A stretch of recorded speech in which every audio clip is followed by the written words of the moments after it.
کیا؟ اعوذ باللہ من الشیطان الرجیم، بسم اللہ الرحمن الرحیم۔ سب سے پہلے تو میں تمام حضرات کو بالخصوص قائد ملکی جعفری اور خاندان کو سید عبدالجلیل نقوی کی رحلت پر تعزیت پیش کرتا ہوں، اور میں سمجھتا ہوں کہ بہرحال یہ خدا کی امور ہیں، اس پر انسان کو صبر کرنا چاہیے، لیکن جلیل نقوی ایک متحرک انسان تھے، اپنی ذات میں تنظیم تھے، اپنی ذات کے اندر ایک انجمن تھے جن کے کم وقت میں پورے پاکستان کے اندر عوام کے اندر شعور پیدا کیا اور لوگوں کے اندر جو تعارف پیدا کیا۔ میں سمجھتا ہوں وہ لوگوں کے لیے ایک مثال ہے، اگرچہ کہ وہ ہمارے درمیان نہیں ہیں، لیکن ان کی یادیں، ان کا کام ہمارے لیے نمونہ عمل ہے، اور انشاءاللہ تعالیٰ ہم اس کے اوپر کاربند رہیں گے انشاءاللہ تعالیٰ۔ جس طرح عبدالجلیل نقوی نے قومی خدمات انجام دیے، خداوند متعال کی بارگاہ میں دعا کرتے ہیں کہ خدا ان کی خدمات کو اپنی بارگاہ میں قبول فرمائے اور اکثر جو یہ زینب بچی کے سانے کے بعد جو احتجاج ہوا ہے اس پہ جو پولیس نے ڈائریکٹ فائرنگ کی ہے،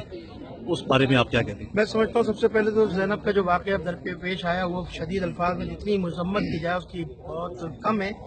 کتنی درندگی، کتنی لاقانونیت اس ملک کے اندر کہ میں حیران رہ گیا کہ ایک 9 سال کی بچی کے ساتھ اتنا بڑا ظلم ہوا۔ اب مسئلہ یہ ہے کہ ظالم پکڑا گیا ہے، یہ فعل انجام دینے والا پکڑا گیا ہے۔ میں امید کرتا ہوں، عدالتوں سے امید کرتا ہوں، حکومت سے امید کرتا ہوں کہ وہ جو ہے وہ اس کو آئین اور قانون کے دائرے میں رہتے ہوئے جو اس کی سزا معین ہے اس کو سزا دے۔ اور سب سے پہلے تو سب سے دوسری بات یہ کہ سب سے بڑا ظلم یہ ہوا کہ لوگ جب سراپا احتجاج ہوئے، ایک واقعہ پیش آیا، لوگوں کا اس پر رد عمل آیا، یہ ان کا آئینی حق ہے۔ احتجاج ایک قانون اور آئین کے دائرے میں رہتے ہوئے احتجاج کر رہے تھے، ان کے اوپر ریاستی دہشت گردی کرنا، ریاستی گولیوں کا برسانا، اس کا کوئی جواز نہیں ہے۔ اور میں سمجھتا ہوں گولیاں برسانے والوں کو بھی بے نقاب کیا جائے کہ کس کے اشارے پہ گولیاں چلی، کس کے کہنے پہ نہتے شہریوں کے اوپر گولیاں چلائی گئی۔ یہ ایک سوال ہے جو ریاست کے اوپر ہم کرتے ہیں کہ لگتا ہے ایسا کہ یہ جو گولیاں چلائی گئی ہیں نہتے مظاہرین کے اوپر، یہ سوچی سمجھی